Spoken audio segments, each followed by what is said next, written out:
Okay,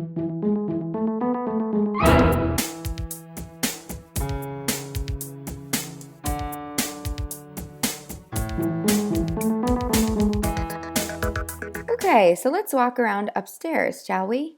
At the top of the stairs, you could turn left or right, so I'm going to turn right for you guys first. You can see there's some rooms off the hallway, and at the end of the hall is the master bedroom. And so that's just a room. We sort of hung stuff on the walls. We had painted the walls a dark blue, which was very cozy. We recently lightened it up a little bit, so we have this sort of airier vibe. I've always loved this room because it has a lot of windows. It's nice with the lighter color. So when you spin around, you can see back down the hallway, and on this side of the room is where the closet and the bathroom is. There's a bunch of walls in here that break it up and make it feel more claustrophobic than it needs to be. So to the right is the closet, and you can see we stenciled the subfloor, which was supposed to be a temporary thing. It's been years and we're still living with it. It's just fine, but we'd love to update it eventually and maybe get some systems in the closet to make it more functional. But it's nice and big. We're happy to have it. It's the bathrooms that are really broken up to us. This one bathroom has a sink outside, toilet and shower inside, a linen closet, lots of walls. I think if we took the walls down, it would feel a lot more open and we'd have one nice big bathroom instead of what feels like two separated bathrooms. So if you turn around and go back into the bedroom, we'll just go out into the hallway. And you can see that we added some board and batten all the way down the hall just to add some interest. It's a really long hallway and it breaks it up. And here on the left is our son's nursery.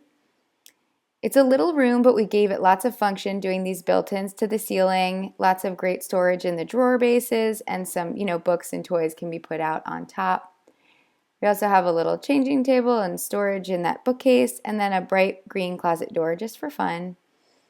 And if we go back out into the hall, you'll see directly across from his bedroom is the hall bathroom. And this is the bathroom the kids use, guests use. It's great to have a nice double sink, even though they're shaped like seashells. So eventually we would love to renovate and redo some stuff in here. We painted the old cabinets in there, but we'd love to replace them eventually.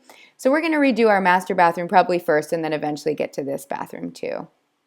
Now you'll see there's two other bedrooms off the hall over here. We'll go into the one on the right first, which is the guest room. We did a nice dark cozy color on the walls.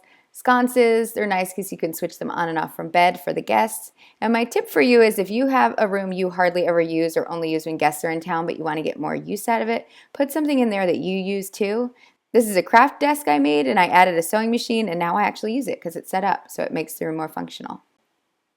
Back out in the hallway, you can see at the end is a bonus room, but off here to the left is our daughter's bedroom.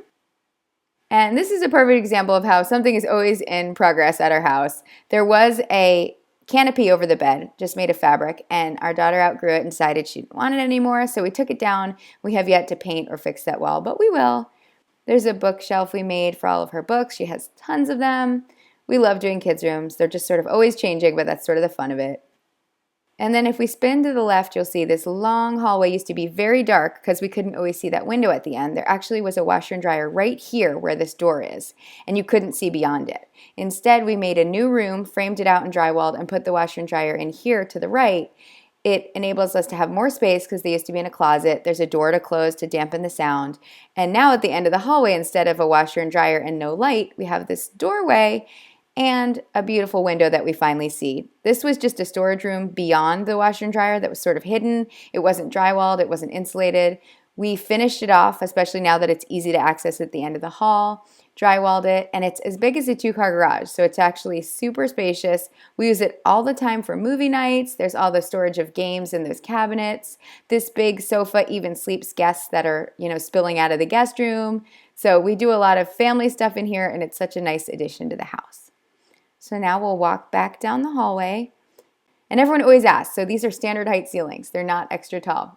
And John's very tall, but somehow he fits under the lights. So that's the end of the tour, guys. Hope you liked it.